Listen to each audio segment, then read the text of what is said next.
Hello दोस्तों, राधे राधे। हम सुनाने जा रहे हैं आप सबको देवी गीत। कैसे लगे कमेंट में ज़रूर बताना।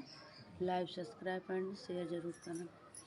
शेरवा चढ़ाल देवी मैया गरजत आई हे गंवार लोगैन, हे गंवार लोगैन माई के मरमौ न जानई हे गंवार लोगैन माई के मरमौ न जानई हे गंवार लोगैन मरमौ तो जानई ओही हीरा कई चुकड़वा हे सबेरवा ही भोरवाइन, हे सबेरवा भोरवान दधिया साज के देखावाई हे सबेरवा भोरवेन, दधिया साज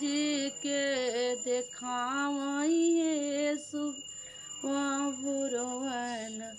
शेरवा चढ़ाल देवी मैया गरजत आई हे गंवार लोगैन माई के मरमौ न जानई हे गंवार लोगैन मरमौ तो जानई ओही मलिया के छुकड़वा हे सुबेरवा भोरवाइन, हे सबेरे भोरेन गजला साज के देखावा हे सुबेरवा भोरवाइन, गजला साज के देखावा हे सुबेरवा भोरवान।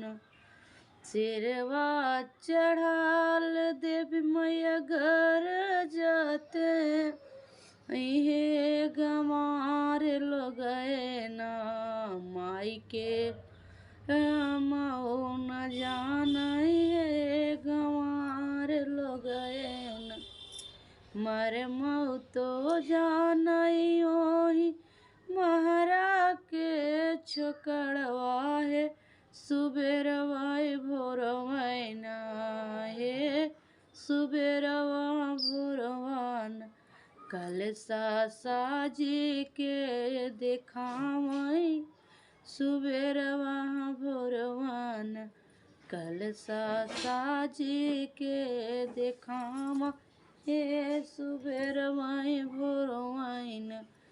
शेरवा चढ़ाल देवी मैया गरजत आई हे गंवार लोगैन, हे गंवार लोगैन माई के मरमौ न जानई हे गंवार लोगैन मरमौ तो जानई ओही पंडित के छुकड़वा हे सुबेरवा भोरवाइन, हे सुबेरवा भोरवान पोथिया बाँची के सुनावाई हे सुबेरवा भोरवाइन, पोथिया बाँची के सुनावाई है सुबेरवा भोरवान।